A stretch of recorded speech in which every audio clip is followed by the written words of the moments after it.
El problema con nuestro tiempo es que hay un cristianismo que es nominal. Al decir nominal estamos hablando que es solamente de nombre. Es decir, se porta el nombre de cristiano, pero nunca hubo una experiencia real y profunda en el corazón o un cambio de corazón, como nos dice la Biblia, o un nuevo nacimiento en Cristo.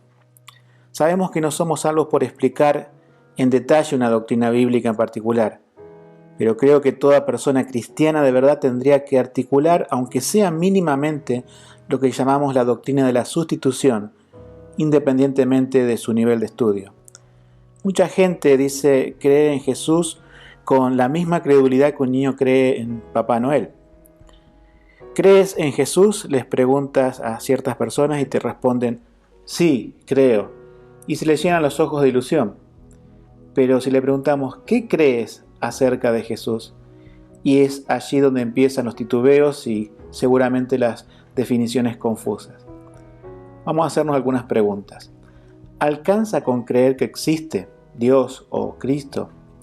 Yo te diría que no, porque los demonios creen y tiemblan, según dice la Biblia en Santiago 2:19, y sin embargo los demonios están condenados. Hagámonos otra pregunta. ¿Alcanza con creer que sufrió como un mártir en la cruz? Creo que tampoco. Muchas personas en la historia dieron sus vidas por otros o por su nación, como héroes de guerra, etc., y eso no los convierte en una especie de salvador del alma. O sea, Jesús es más que un mártir. Otra pregunta. ¿Alcanza con creer que Jesús era un ser excepcional que hacía milagros o era un maestro? No, tampoco. Mucha gente seguía a Jesús por los milagros, pero abandonó a Jesús cuando Jesús tuvo que ir a la cruz. Y también lo abandonó cuando Jesús enfrentó a esa gente diciendo que lo seguían por los milagros, por ejemplo, en la multiplicación de los panes y los peces. Entonces pensemos un poco acerca de la pauta o la idea de lo que es la sustitución.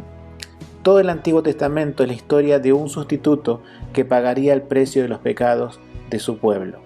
Luego que Adán y Eva pecaron, Dios mató un animal para cubrir la vergüenza que acarreó su desobediencia. Abel ofreció a Dios un cordero. Noé, luego del diluvio, ofreció un sacrificio. Abraham fue instruido por Dios acerca de lo que era un sacrificio sustitutivo al guardar la vida de su hijo Isaac. Moisés también recibió instrucciones precisas acerca de diversos sacrificios que anunciarían la venida del Mesías. Y estos sacrificios fueron practicados por Israel por el espacio de 1450 años hasta la aparición de Cristo en la tierra. Si bien el pueblo judío, que es incrédulo al Mesías, sigue sacrificando animales, los creyentes, cuando entendieron que Jesús era el Cordero de Dios que quita el pecado del mundo, como dice Juan 1:29, los sacrificios allí cesaron, porque ya había venido el Cordero perfecto de Dios que murió en la cruz por el pecador. Diversos pasajes del Nuevo Testamento hacen énfasis en la idea de la sustitución. Veamos algunos de ellos. Porque nuestra Pascua, Cristo, fue sacrificada por nosotros. Esto nos dice 1 Corintios 5:7. Cristo nos amó y se entregó a sí mismo por nosotros. Efesios 5:2. Quien se dio a sí mismo, hablando de Cristo, por nosotros, para redimirnos de toda iniquidad. Tito 2:14. Porque también Cristo padeció por nosotros. 1 Pedro 2:21. Y un último texto. En esto hemos conocido el amor, que Él puso su vida por nosotros. 1 Juan 3:16. La frase por nosotros nos da la pauta de la idea de sustitución, o sea, Cristo muriendo en nuestro lugar. Pero toda persona que pretenda creer en Cristo tiene que saber cuál fue la razón por la cual murió por nosotros, o para reducirlo a una experiencia individual, digamos, por mí.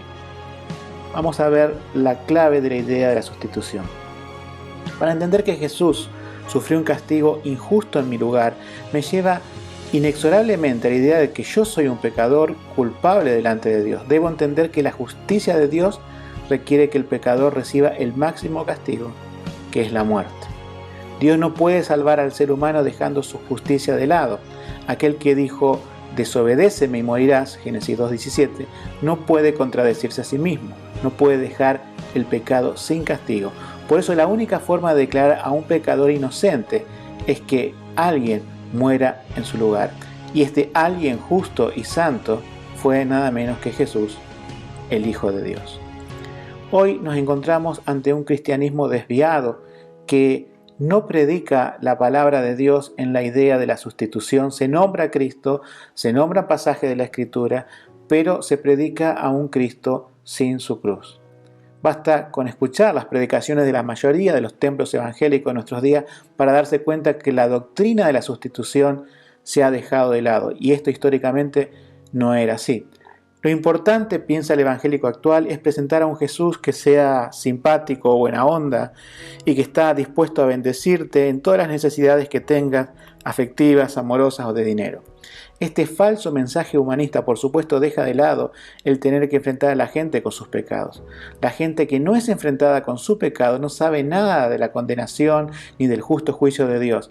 Entonces, ¿para qué necesitaría entonces un sustituto que muera en su lugar?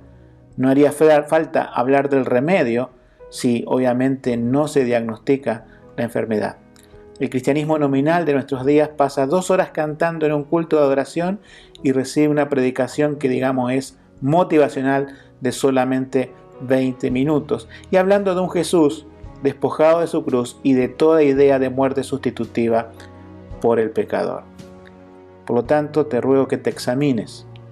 Yo creo en Jesús, dice, pero hay que recordar lo que eso significa. La palabra Jesús significa Salvador, Mateo 1:2.